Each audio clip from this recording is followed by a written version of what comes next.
স্বাস্থ্য সচেতন সবজি দিয়ে একটা চিকেন রেসিপি। এটা জ্বর সর্দি কাশি হলে বা কম তেলে রান্না করলে বাচ্চাদের ক্ষেত্রে খুব উপকারী। প্রথমে নিয়েছিলাম পেঁপে, গাজর, আলু, বিনস, ক্যাপসিকাম, কাঁচা লঙ্কা। প্রথমে আমি 3 টেবিল চামচ মতো সর্ষের তেল গরম করে আলুগুলোকে একটু লাল লাল করে ভেজে নিয়েছি। তারপরে দিয়েছি পেঁপে আর গাজরটা দিয়ে একটু ঢাকা দিয়ে দিলাম পেঁপে আর গাজরটা একটু সফট হয়ে আসার জন্য। সবগুলো একসঙ্গে একটু নাড়াচাড়া করে নেব। পেঁপে আর গাজরটা একটু ভাজা হয়ে আসলে তারপরে দিয়ে দেবো বিনসটাকে দিয়েও আবার একটু নাড়াচাড়া করে নিলাম। দিয়ে দেবো একটু লবণ, অল্প লবণ দিয়েছি, পরে আবার লবণ দেবো। দিয়ে একটু নাড়াচাড়া করে নিয়ে এখানে 2টো পেঁয়াজ, একটা টমেটো বড় আর অল্প একটুখানি আদা, 1 ইঞ্চি মতো আর 8-10 কোয়া রসুন, এটা পেস্ট বানিয়ে নিয়েছি। তারপরে ওই তেলের মধ্যেই আমি একটু গরম মশলা আর একটু তেজপাতা ফোড়নে দিয়ে দিয়েছি। দিয়ে তারপরে মশলাটা দিয়ে একটু ভালো করে কষে নেব। তারপরে দিয়েছিলাম লবণ, ধনে গুঁড়ো, জিরে গুঁড়ো, হলুদ গুঁড়ো দিয়ে মশলাটা ভালো করে কষে নেব। আদা রসুনের গন্ধটা চলে যাবে ততক্ষণ পর্যন্ত কষবো।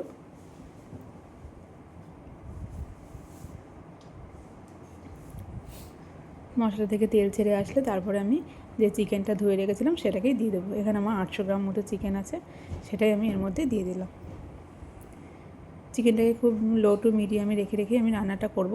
একটু ঢাকা দিয়ে দিয়েছিলাম, চিকেন থেকে জল ছাড়বে অনেকটাই। এইভাবে আমি ঢাকা দিয়ে দিয়ে অল্প অল্প করে নাড়াচাড়া করে চিকেনটাকে রেডি করব। আবারও ঢাকা দিয়েছিলাম, ঢাকনাটা খুলে নিলাম, দিয়ে একটু নাড়াচাড়া করে দিলাম। তারপর দিয়ে দিলাম কয়েকটা চেরা কাঁচা লঙ্কা আর যে ক্যাপসিকামটা কেটে রেখেছিলাম সেটা এখানে দিয়ে দিয়েছি। দিয়ে ভালো করে নেড়েচেড়ে দিয়ে দেবো যে সবজিগুলো আমি ভেজে রেখেছিলাম সেগুলোকে এর মধ্যে দিয়ে দেবো।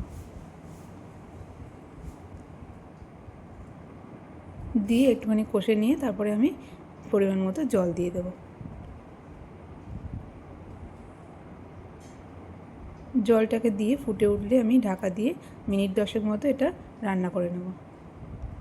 তারপরে উপর থেকে ছড়িয়ে দেবো গোলমরিচের গুঁড়ো আর ধনেপাতা কুচি। ব্যাস, এবার নামিয়ে নিলেই তৈরি হয়ে যাবে হালকা পাতলা চিকেনের ঝোল। গরম গরম ভাতে পরিবেশন করুন। টাটা।